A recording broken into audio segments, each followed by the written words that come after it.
Hi there, it's me, VJ Chambers.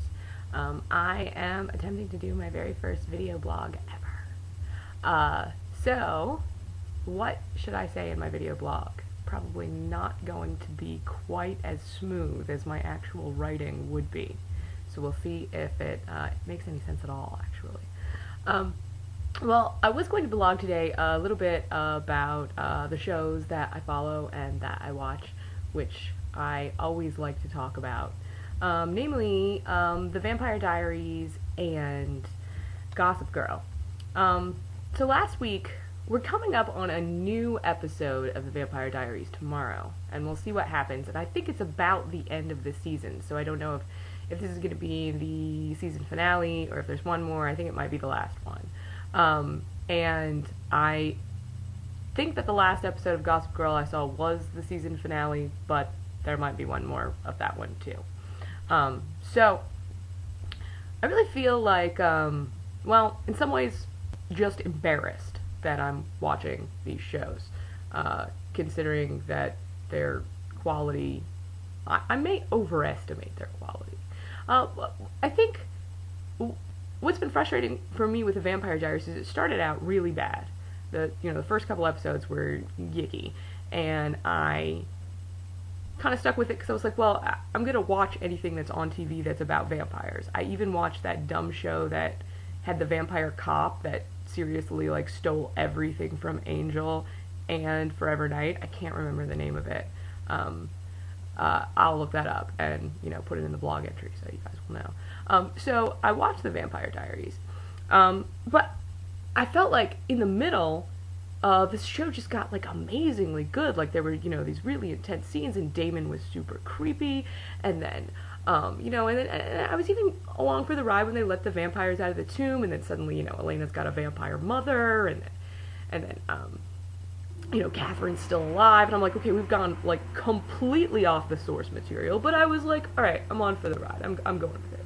Okay, so then 2 weeks ago, I guess, Stefan went nuts and started sucking blood, and it was all awful, and it was ooh, because it was weird. It was this role reversal, right? Because Damon's the evil brother and Stefan's supposed to be the good brother. So suddenly we have Stefan becoming evil, and Damon's actually helping Elena out, and I was like, well, this is neat. I really like it. And then we come back last week to the last thing that I watched, and all of a sudden it's we put the world back in order, and now suddenly Stefan's bad and Damon's good, or no, Stefan's good and Damon's bad again.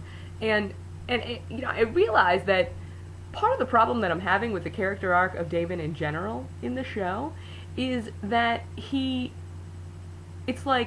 everybody forgets that at the beginning of the show he was killing people. Killing people. You don't just go, oh, well, he kills people, but it's not that big a deal, and then just move on from it. I don't know. It's funny, but we'll see. I'll be back for season 2. I mean, what am I gonna do? Gossip Girl, as usual, is just a ridiculous amount of drama that doesn't make any sense most of the time, and the characters themselves don't follow any real clear arcs. And as I was watching the last show, I was just like, you know what? I don't even know if I'm gonna keep watching this show. Why am I torturing myself? What do I even like about this anymore? It's completely inane teenage drama.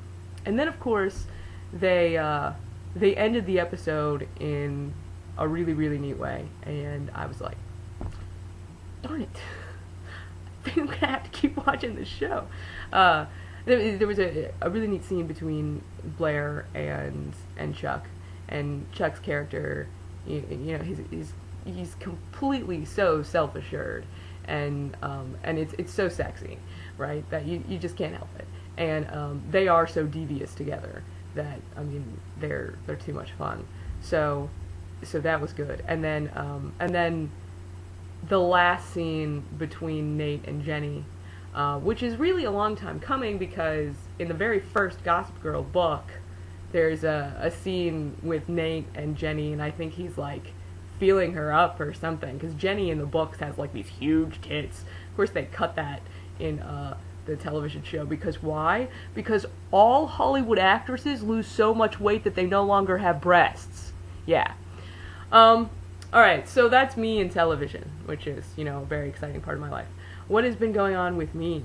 I am trying to learn how to play the bass guitar, which I should have practiced tonight, but I didn't.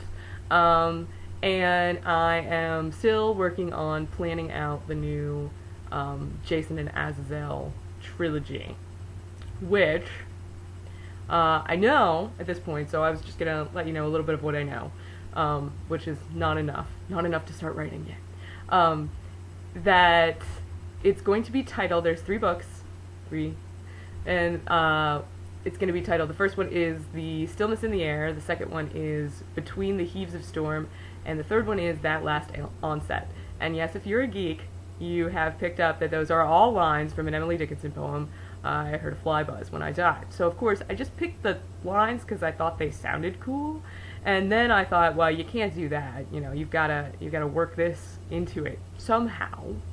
So I have been doing massive amounts of research on flies, really, because I'm trying to pull something about flies into the book. So I found this really cool thing called The Order of the Fly, which I then spent like 5 days trying to find something about it online, and it's a song by this metal band called Cult of Azazel. Weird, right? But other than that, like, there's really nothing. There's like a mention in this old grimoire, like from the 1500s, of the Order of the Fly, which is supposed to be like something that was created by Beelzebub, who's like this demon who's like in charge of the Order of the Fly. So I don't know. So I am just appropriating the name and making it into my own thing. And I do know that the story is going to take place in 2012, approximately, I guess, 3 years after the events in the last book, which ended in the summer of 2009. So what happens, the aftermath of all of the sons being killed off, of course they were heads of governments and heads of corporations, and so the world has lost most of its ruling bodies, and it the 3 years afterwards is not quite recovered because of various issues. And I know that, and I know that Jason and Azazel are apart. And that's about it. So, I don't know when I'll have it written or finished, but I do hope that it's soon, that I've got the first book ready for you guys. In the meantime, don't forget that I'm still, oh, maybe you can hear in the background my kitty. I think she's I am still serializing Brighter online, which is my book that is loosely or maybe a lot based on Shepherdstown, my well, not my hometown, but the place that I live, my home. And it is it's a creepy story. It's got intrigue, possibly ghosts, possibly clones, possibly rapists, possibly not rapists, possibly monsters. Yeah. Oh, here, say hi. Where's your kitty? Where's your kitty? Yosh. Alright, toodles everybody.